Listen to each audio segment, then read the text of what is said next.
Hey guys, who's ready for one of my favorite books? Ferdinand. Oh, Ferdinand the Bull. Roar. All right, well, I don't think he sounded like a bear, but let's see what he did sound like. All right, you ready? This is the story of Ferdinand. All righty, here we go. Ferdinand lives in a magical castle kingdom. Oh, I like that. Once upon a time in Spain, there was a little bull, and his name was Ferdinand. All the other little bulls he lived with would run and jump and butt their heads together. That's all of them running around.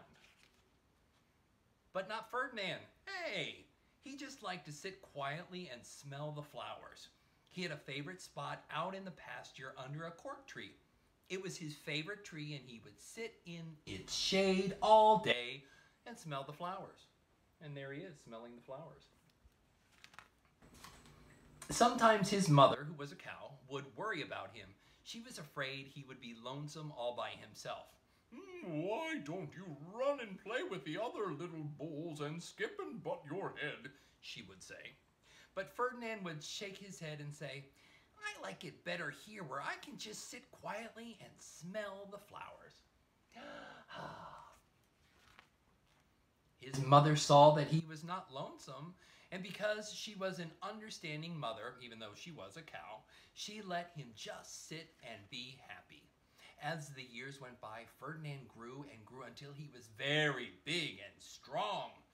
All the other bulls had grown up with, had the same pasture, would fight each other every day, and they would butt each other, and they would stick each other with their horns.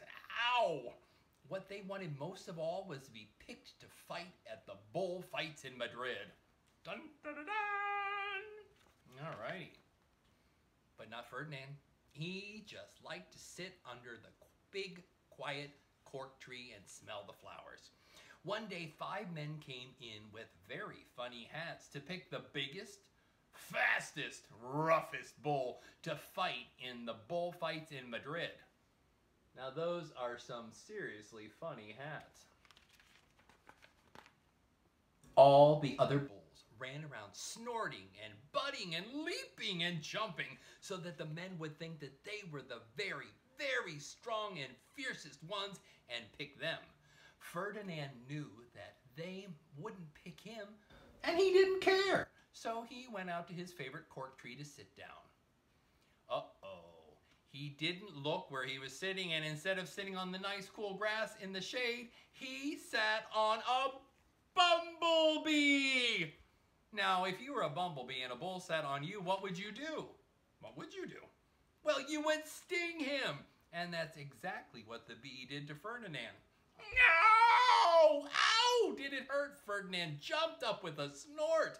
He ran around puffing and snorting and butting and pawing and the ground as if he were crazy. The 5 men in the funny hats saw him, and they all shouted with joy. There was the largest and fiercest bull of all, just the one that they wanted for the bullfight in Madrid. So they took him away for the bullfight in a cart. There, they're taking him away in a little cart. What a day it was. Flags were flying, bands were playing, and all the lovely ladies had flowers in their hats. They had a parade into the bull ring. First came the bandilleros, with long sharp pins with ribbons on them to stick in the bull and make him mad. Next came the picadores, who rode skinny horses, and they had long spears to stick in the bull and make him madder. And then came the matador, the proudest of all. He thought he was very handsome and bowed to the ladies. He had a red cape and a sword and was supposed to stick the bull last of all. Well, then came the bull. And you know who it was, don't you?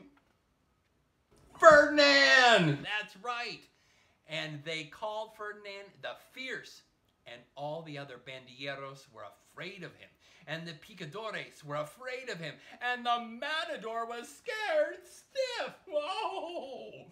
Ferdinand ran into the middle of the ring, and everybody shouted and clapped because they thought he was going to fight fiercely and butt and snort and stick his horns around. But not Ferdinand.